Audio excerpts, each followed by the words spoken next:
Então vamos passar agora para a nossa leitura evangélica, né? Do capítulo 11, amar o próximo como a si mesmo, que é um capítulo que fala basicamente disso, né? Amar o próximo como a si mesmo, ou seja, a gente passa a ver que não há diferença entre nós e o outro, né? E quando a gente sente isso mesmo de coração, a felicidade do outro é a nossa felicidade. E é muito interessante porque os mestres budistas tibetanos, eles dizem assim, olha, quando a gente se impregna desse espírito compassivo, né, as nossas possibilidades de felicidade aumentam matematicamente, porque quando a minha felicidade depende do meu êxito pessoal, eu só tenho uma chance de ser feliz. É muito pouco e a chance de dar errado é muito grande. Mas quando eu me preocupo com a vastidão dos seres, né, que não podem ser não só os humanos, mas até os outros animais e etc., né, a minha chance de ser feliz se multiplica ao infinito, porque há uma infinidade de seres, né? Então é por isso que ela se torna uma felicidade inabalável, porque falhou num ponto, tem infinitos outros pontos onde eu posso ajudar também. E é por isso que um ser como Jesus, ele não se abatia, ele não se desanimava. Ele tinha uma coisa que os budistas chamam de energia constante. Por que energia constante? Porque, por exemplo, os fariseus não compreenderam os ensinamentos dele. Os romanos, alguns poucos compreenderam, mas a maioria também não compreendeu. Mas ele estava feliz com aqueles que compreenderam, e ele também estava feliz porque ele tinha uma visão de longuíssimo prazo, a visão de eternidade. Aqueles que não compreenderam agora, em algum momento do caminho, vão compreender. E ele sabia que mesmo depois de crucificado, continuaria vivo no plano invisível, podendo ajudar a todos esses no momento em que eles estivessem preparados para serem ajudados.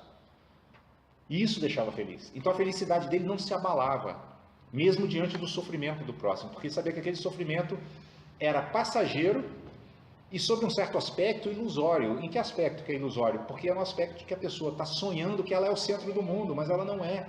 Quando ela acordar para perceber que não é, que ela pode, em vez de querer ser o centro do mundo, ser um centro irradiador de bênçãos, né, de luz, de benefícios, acaba o sofrimento se dilui. Né? Hoje já existem até psiquiatras aplicando esse método ambulatorialmente. Né? A pessoa está com depressão, ele fala, olha, vai ali naquele lugar que as pessoas estão precisando de ajuda, ali o lar dos velhinhos, o orfanato ali dos meninos. Aí a pessoa vai e ela já começa, porque é como se ela se distraísse do seu próprio sofrimento, porque ela começou a ver que os outros sofrem também, e que ela pode inclusive ajudar aqueles outros, que ela não é aquela pessoa que não serve para nada, né? Ela não precisa ficar com aquela vontade de não sair de casa, porque tem gente precisando dela. Aí a pessoa parece que acende uma luz dentro dela, parece que brota uma energia, né? Então esse capítulo do Evangelho, ele trata disso, né? E aqui agora, onde a gente vai estudar, o tema é exatamente, olha só que interessante como as coisas se conectam naturalmente, a fé e a caridade. Nós estávamos falando exatamente de caridade no início aqui dos nossos estudos, né? E aí, essa mensagem foi psicografada por um espírito protetor em Cracóvia em 1861. É muito importante a gente lembrar sempre que o espiritismo, quando ele fala de fé, ele está falando daquela fé experienciada, não é fé ingênua, né? Não é eu achar que está tudo muito bem e não ter olhos para ver que tem coisas negativas acontecendo, né? Não é isso, mas sim aquela fé que parte desse ponto de vista da experiência de uma, como eu vou dizer assim, como de uma proposta nossa de viver de uma outra forma no mundo e experimentar como é que isso dá resultado, que resultado isso dá, né? Então é aquilo que nós falamos agora há pouco, né? Aqui, o tópico é fé e caridade, né? Então,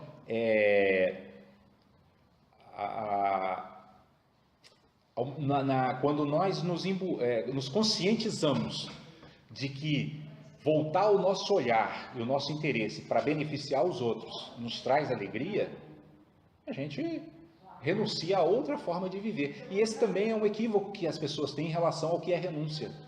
Porque as pessoas pensam que renunciar é renunciar ao mundo. Ah, agora eu não vou ter casa, não vou ter marido, não vou ter esposa, não vou ter nada. Não é isso. Renunciar é renunciar às causas do sofrimento. Eu percebi, não, isso aqui está me causando sofrimento. Eu vou viver de outra forma que vai me tornar feliz e com uma felicidade que não se abala.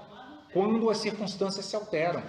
De uma felicidade que constrói dentro de mim uma estabilidade que me permite não perder o eixo, mesmo quando as circunstâncias são as mais adversas possíveis, né? Então é essa fé que a gente vai experimentando, ela só vai aumentando, e ela vai aumentando tanto que ela chega naquele ponto onde Jesus nos diz, é o capítulo 19 do Evangelho segundo o Espiritismo, que a fé remove montanhas, remove as montanhas de todos os obstáculos interiores que nos causam tristeza, depressão, mágoa, ressentimento e tantas outras emoções perturbadoras.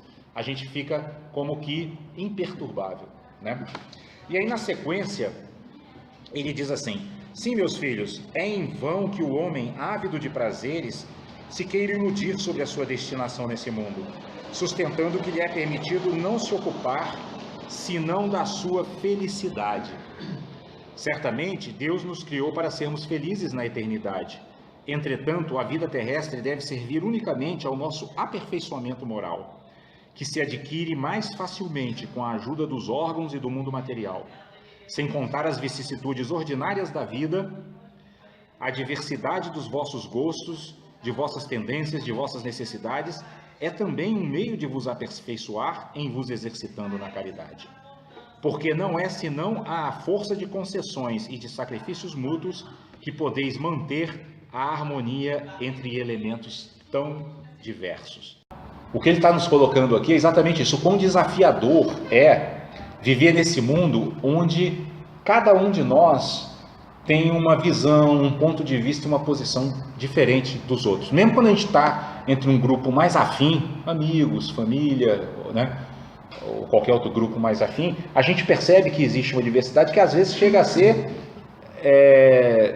se opor, né, tá em polos opostos, né? Mas o que ele vai nos dizer aqui? Que é justamente esse ambiente que vai nos servir de exercício para essa caridade, né, para essa perspectiva, né, de começar a olhar o mundo como um lugar onde eu posso servir e deixar um legado, mais do que uma herança, né, do que num lugar que eu deva manipular para estar a meu serviço.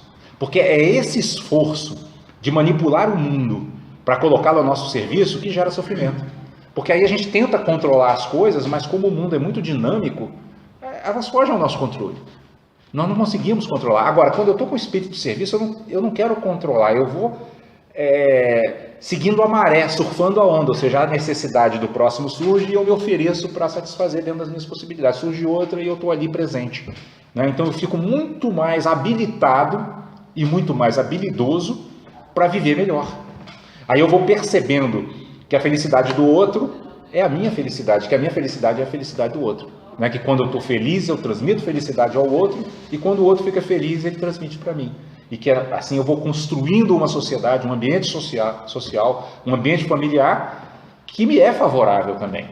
Um ambiente profissional, inclusive, que me é favorável na medida em que as pessoas vão passando por esse processo de transformação, onde eu posso ser um catalisador, onde eu posso... Então, isso é que é o fora da caridade numa salvação, né? É a gente perceber que nós podemos ser um polo transformador dos ambientes que a gente frequenta, e não ficar esperando que os ambientes se transformem para nos satisfazer, né? E na conclusão, então, dessa mensagem, ele diz: entretanto, tendes razão, afirmando que a felicidade está destinada ao homem nesse mundo, se a procurais não nos prazeres materiais, mas no bem, ó, aquilo que nós acabamos de falar. Se a gente procurar no bem, a gente vai encontrar felicidade aqui, não precisa nem desencarnar. A história da cristandade fala de mártires que foram ao suplício com alegria. Hoje, em vossa sociedade, não é preciso, para ser de cristão, nem o holocausto do mártir, nem o sacrifício da vida, mas única e simplesmente o sacrifício do vosso egoísmo, do vosso orgulho e da vossa vaidade.